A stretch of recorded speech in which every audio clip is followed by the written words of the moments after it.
Tahukah kamu sejarah kopi, mulai dari asal-usul tanaman hingga perdagangannya?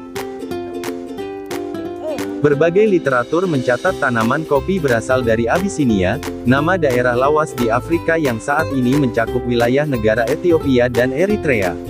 Namun tidak banyak diketahui bagaimana orang-orang Abyssinia memanfaatkan tanaman kopi.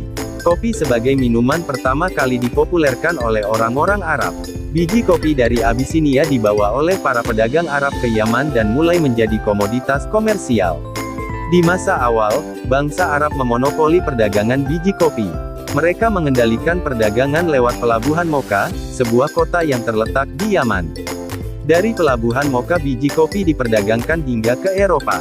Saat itu Mocha menjadi satu-satunya gerbang lalu lintas perdagangan biji kopi, sampai-sampai orang Eropa menyebut kopi sebagai Mocha. Memasuki abad ke-17 orang-orang Eropa mulai mengembangkan perkebunan kopi sendiri. Pertama-tama mereka mengembangkannya di Eropa, namun iklim di sana tidak cocok untuk tanaman kopi. Kemudian mereka mencoba membudidayakan tanaman tersebut di daerah jajahannya yang tersebar di berbagai penjuru bumi. Upayanya berhasil, orang-orang Eropa mampu menggeser dominasi bangsa Arab dalam memproduksi kopi. Salah satu pusat produksi kopi dunia ada di Pulau Jawa yang dikembangkan bangsa Belanda. Untuk masa tertentu kopi dari Jawa sempat mendominasi pasar kopi dunia.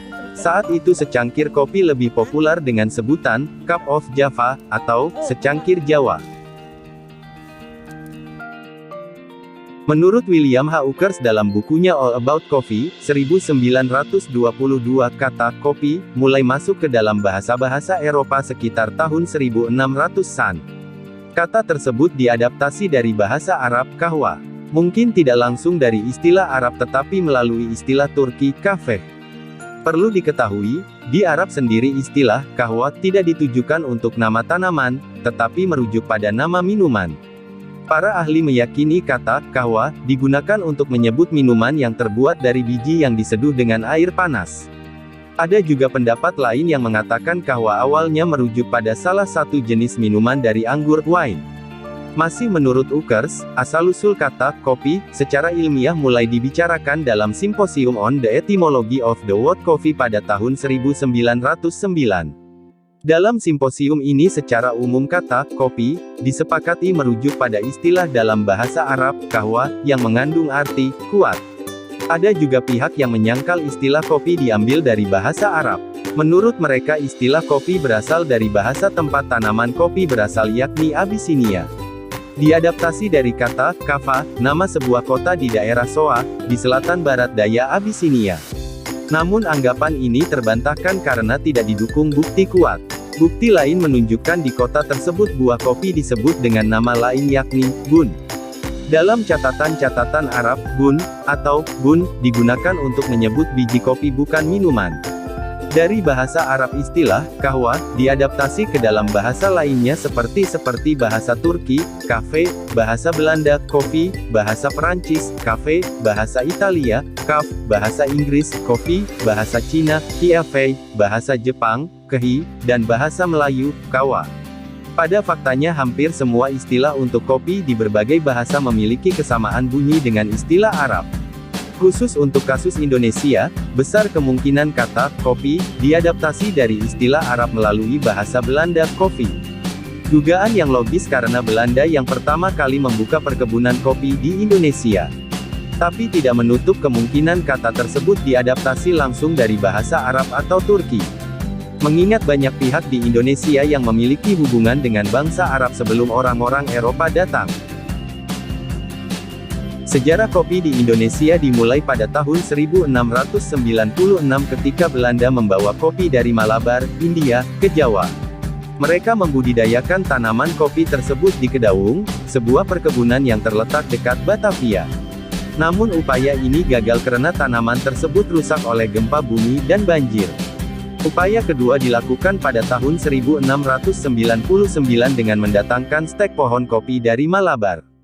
Pada tahun 1706 sampel kopi yang dihasilkan dari tanaman di Jawa dikirim ke negeri Belanda untuk diteliti di kebun raya Amsterdam.